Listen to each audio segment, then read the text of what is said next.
السلام عليكم ورحمة الله وبركاته. المان أورمو وري أفان أورمو أجان هندي. أرسي بالي جيم إن جدوان. بكا هندت يكنا سجلين كنا عارف سمو بك بربادا. كان إماتشو بربادو. إجول لنا سيجريت سورة جرا أرجتنو كن. إيشيني. توفيق جدا إنش توفيق جدا ما.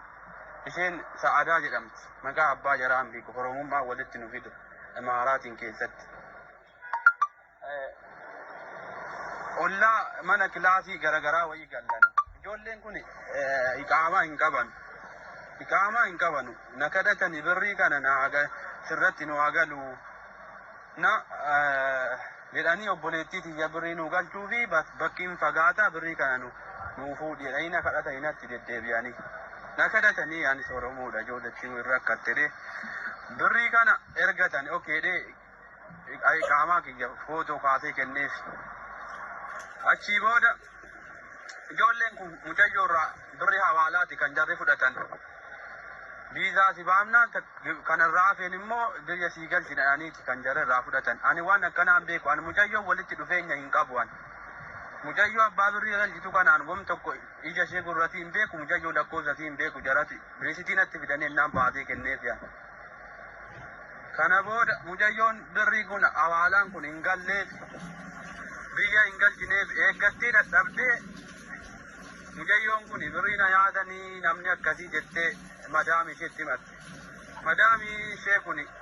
si yaadani eette aayidii irratti galchame isii galchee silaa makuma madaami isiitiin gale fuuteen akka tafte asii hatta xarafu maanitti na hidhani dhufanii si aayidiin dhufee an ajumaan bakka jiraadhu bakki mucayyoon jiru xarafa uumaani dhufanii CID'n dhufee asitti na qabe kanaan dura immoo CID'n kun lakkoofsa eenyuun jarri birriin irratti gale lakkoofsi kun lakkoofsa toofiqii fi lakkoofsa sa'aadaati kan gaafa birriin galu mucayyoon kun ergatte sana booda mucayyoon kun hin kasaftee eega kasasamee CID'n dhufee na qabe jaratti dawwalanii nu keenya miti yoo barbaadan abbaa sana qabattaa jedhan abbaa ID san jarri sirkii cufatanii badan achii booda dhufanii na qabanii na hidhani birrii kana kaffalii baatamu ta'amiima goonee biyyatti galchinedhan eegantan aan ijoolleen an gwaaddanyoota kiyyan qaba maqaa jaraa isinii dha'uu hin danda'a warri narraa an bakka mana hidhaatti hattaa gabbayee kaffalennaan mamnuu anaan jedhan